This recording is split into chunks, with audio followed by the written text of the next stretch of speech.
Hi everyone, good evening. स्वागत है आप सभी का मेरे यूट्यूब चैनल स्कैल्पर नागेश में। चलिए हम लोग डिस्कस करते हैं कि कल अपने को बैंक निफ्टी और निफ्टी कैसा दिख रहा है। कल बैंक निफ्टी का तो कोई मतलब है नहीं, है ना। निफ्टी का भी कोई मतलब नहीं है क्योंकि आज वो एक्सपायर हो चुका है। तो अपने को मतलब क्या है, सेंसेक्स है, ठीक है। तो अपन सीधा सेंसेक्स में चलते हैं और देखते हैं कि सेंसेक्स में क्या होने वाला है कल। ठीक है, इन सारे ईएमएस को मैं डिलीट कर देता हूँ सो दैट आप लोगों को थोड़ा सा चार्ट क्लियर दिखे, ठीक है। और इसको मैं पॉप आउट कर लेता हूँ ताकि आपको और चार्ट अच्छे से क्लियर दिखे, ठीक है।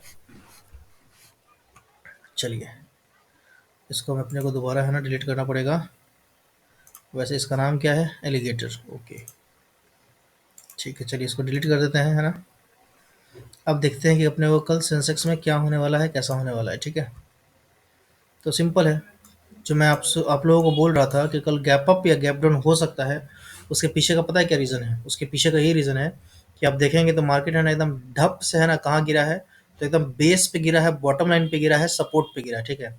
और सपोर्ट से मार्केट क्या करता है, हमेशा बाउंस होता है, ठीक है। सपोर्ट से क्या होता है, मार्केट हमेशा बाउंस होता है। और ये वाली जो लाइन आप देख रहे हैं 78,984 का, ठीक है। ये एक इम्पोर्टेंट रेजिस्टेंस है 79,000 का, ठीक है। सॉरी, इम्पोर्टेंट सपोर्ट है 79,000 का, इम्पोर्टेंट, ठीक है। अगर ये ब्रेक होगा तो सीधा का सीधा है ना आपको 700 से 800 पॉइंट का एक फॉल दिख सकता है नीचे की तरफ, ठीक है। या फिर आप जो ये वाला जो रेड, ये जो ग्रीन कैंडल आप देख रहे हैं ना सामने, ऐसा एक ग्रीन कैंडल है ना कल बन सकता है, ठीक है ना। तो कल का दिन बहुत ही सॉलिड हो सकता है। बट अगर कल गैप अप हो गया, ठीक है, अगर कल गैप अप हो गया है ना, तो फिर चांसेस बहुत कम है कि ये वाला कैंडल आपको देखने को मिले। क्योंकि अगर गैप अप होता होगा तो हो सकता है कि मार्केट है ना कल आपको 79,760 से लेकर के ना 79,870 के आसपास दिख सकता है, ठीक है। अगर मैं यहाँ पे लाइन ड्रॉ करूँ तो मैं एक लाइन ड्रॉ कर देता हूँ इस लेवल तक, ठीक है ना। ये एक जोन है यहाँ से लेकर के यहाँ तक, ठीक है। और ये एक सेलर का जोन है, ठीक है। और आपको एक लाइन है ना यहाँ भी रखना चाहिए। तो मुझे इस लाइन को थोड़ा सा इसको यहाँ पे लेके जाना चाहिए, ठीक है। अगर मैं इसको मॉडिफाई करूँ तो यहाँ तक, ठीक है। अब देखिए कल क्या हो सकता है, कल अपन डिस्कस करेंगे। देखिए अभी आप सब कुछ भूल जाइए, फिर से सुनिए। कल क्या हो सकता है, इस जगह से एक बहुत अच्छा खासा सेल ऑफ आया है, ठीक है।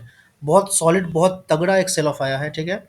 और ये सेल ऑफ कहाँ से आया है, 82,100 या 82,200 के आसपास से ये सेल ऑफ आया है। 82,222 के आसपास से ये सेल ऑफ आया है। और ये सेल ऑफ कहाँ पे आकर रुका है, तो ये रुका है 79,040 के आसपास, ठीक है। यानी कि 79,000 से लेकर के ना सीधा 82,200 तक का फॉल हुआ था। यानी कि 79,000 से 82,000, 3,000 पॉइंट ऐसे ही हो गया, ठीक है। अब ये जो 3,3200 का जो पॉइंट का जो मूव आया है, फॉल आया है, ठीक है। इसका एक करेक्शन आएगा, ठीक है। ये एक इम्पल्स हो गया।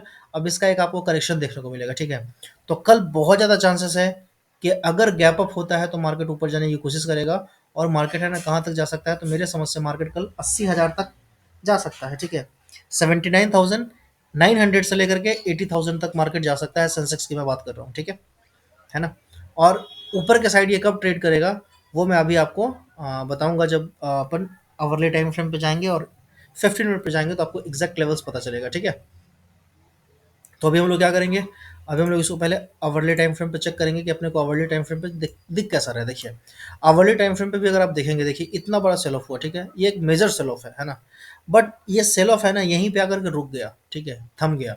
यहाँ से फिर ये फर्दर नीचे नहीं गया। ये बताता है कि यहाँ पे है ना बायर थोड़ा सा रुक रहे हैं और सेलर भी है ना यहाँ पे रुक रहा है, ठीक है। सेलर भी सोच रहा है कि भाई इतना तो सेल कर दिया है ना, अगर वो यहाँ से सेल करेगा और कहीं बायर घुस गया, ठीक है, तो उन लोगों का लॉस हो जाएगा, ठीक है। तो यहाँ पे बायर और सेलर दोनों डरे हुए हैं, ठीक है ना। तो ये एग्जैक्ट कब पता चलेगा अपने को, जब कल के डेट में है ना 79,500 के ऊपर अगर मार्केट निकलना शुरू करेगा। तो 79,500 के ऊपर मार्केट निकलेगा निकलेगा तो मेरे समझ से 79,800 या 79,900 के पास तक आपको मार्केट जाता हुआ दिख सकता है। इवन आपको 80,000 तक भी मार्केट जाता हुआ दिख सकता है, ठीक है। उसके पीछे का रीज़न क्या है कि आज एक अच्छा खासा कॉल राइटिंग हुआ होगा और जिसमें है ना सबका जो स्टॉप लॉस होगा वो 79,500 के आसपास लगा होगा, ठीक है। तो अपन इंट्राडे के लिए इस लेवल को भी एक मार्क कर लेंगे, ठीक है। तो पहला लेवल तो मेरा इस जगह पे कहीं होगा, ठीक है। अगर मैं एग्रेसिव बाई करना शुरू करूंगा तो वो मैं बाई कर सकता हूँ 79,400 के ऊपर, ठीक है। पहला टारगेट मेरा रहेगा 79,500 के आसपास का, और अगर 79,500 के ऊपर सस्टेन करता है तो फिर सीधा अपन देखेंगे 79,900 के आसपास तक का लेवल, ठीक है। और ये सब और सब मैं इंट्राडे की बात कर रहा हूँ, कल की बात कर रहा हूँ, कोई भी 3-4 दिन की बात नहीं कर रहा हूँ। डिस्क्लेमर के तौर पे मैं बता देता हूँ आप लोगों को कि मैं कोई सेबी रजिस्टर्ड रिसर्च एनालिस्ट नहीं हूँ, तो कृपया अपना पैसा लगाने से पहले एक बार अपने फाइनेंशियल एडवाइजर से जरूर संपर्क कर लें, क्योंकि मैं जो भी कुछ भी बोल रहा हूँ ये सिर्फ तुक्का है, जो मैंने सीखा है उसके बेस पे मैं बोल रहा हूँ, ठीक है। तो ये कुछ भी 100% गारंटी नहीं है, ठीक है ना। ये आपको अपने दिमाग में रखना है, समझ गए। आपको जो मैं बता रहा हूँ इससे आपको सीख सकते हो तो सीखो, ठीक है। और उसके बाद फिर अपना दिमाग लगा करके आप ट्रेड करना शुरू करो, ठीक है। 2 कप बनाना चाहे, ठीक है। एक और वो बगल वाले आएंगे वो भी पियेंगे, ठीक है। 2 कप बना देना चाहे। चलिए, तो अभी अपन यहाँ पे देख रहे थे हम लोग, क्लियर हो गया यहाँ पे इतना, ठीक है, कि 79,500 के ऊपर है ना एग्रेसिव बाय, ये जो कॉल राइटर होंगे ना उनका शॉर्ट कवरिंग होगा और वो मार्केट यहाँ से ऊपर की तरफ दौड़ेगा, ठीक है। अच्छा, नीचे की तरफ क्या क्या होगा कि नीचे की तरफ है ना, अब मार्केट मेरे समझ से थोड़ा सा इसको धीरे धीरे जाना चाहिए, ठीक है। नीचे का अगर ट्रेड लेना है तो मैं नीचे का ट्रेड है ना 79,000 के नीचे ही लूंगा, ठीक है। जब तक 79,000 के नीचे मार्केट नहीं चलेगा तब तक मैं नीचे का ट्रेड नहीं लूंगा, ठीक है। ये मेरा अपना पर्सनल राय विचार है, ठीक है। आप लोगों का क्या है, आप लोग भी कमेंट में बताइएगा, ठीक है। 15 मिनट पे देख लेते हैं कि 15 मिनट पे क्या लग रहा है, तो मैं यहाँ पे एक एक लाइन खींच देता हूँ, ठीक है। अम,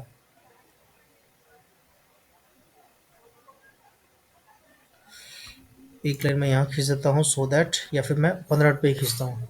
मैं अगले टाइम फ्रेम पे खींचना जरूरी है। एक तो ये रहा, एक यहाँ पे एक जोन बन रहा है, ठीक है। इस जोन को थोड़ा सा मैं ऐसे ड्रा करके यहाँ कर दूंगा, ठीक है। तो ये मेरा हो गया इंट्राडे का लेवल। कल के लिए अपन आते हैं 5 मिनट में और देखते हैं कि कल अपन कैसे ट्रेड कर सकते हैं, ठीक है। सिंपल है, क्लियर है ना। ये एक सेलर का जोन है, ठीक है। यहाँ से लेकर के यहाँ तक एक सेलर का जोन है। यहाँ पे कभी भी अपने को कोई भी रेड कैंडल दिखेगा और उसका लो टूटता हुआ दिखेगा तो हम लोगों को नीचे की तरफ का बाई करना चाहिए, ठीक है। और ये जो लाइन है आपको नीचे का, ये जो 78,986 वाला जो लाइन है, इस लाइन के आसपास कहीं भी दिखे और अगर आपको बुलिश एनगल्फिंग या बुलिश कोई भी कैंडलस्टिक्स पैटर्न दिखे तो उसके हाई के ऊपर अपने को बाई करने का सोचना चाहिए। और अगर जो लोग सेफ ट्रेडर है उनको इसके बीच में है ना उछलना कूदना नहीं चाहिए, ठीक है। जब ये वाला लेवल अच्छे से ऊपर टूटे तो ऊपर का साइड का ट्रेड लेना चाहिए, और जब ये वाला नीचे का लेवल तोड़े, ये वाला लेवल 79,100 के नीचे है ना, फिर अपन नीचे के साइड का ट्रेड कर सकते हैं, ठीक है। तो ये मेरा कुल मिलाकर के सेंसेक्स का प्लान था। निफ्टी बैंक निफ्टी देखने का मन नहीं कर रहा है क्योंकि मेरे पास टाइम भी नहीं है, मूड भी नहीं है, ठीक है। चलिए, बाय बाय।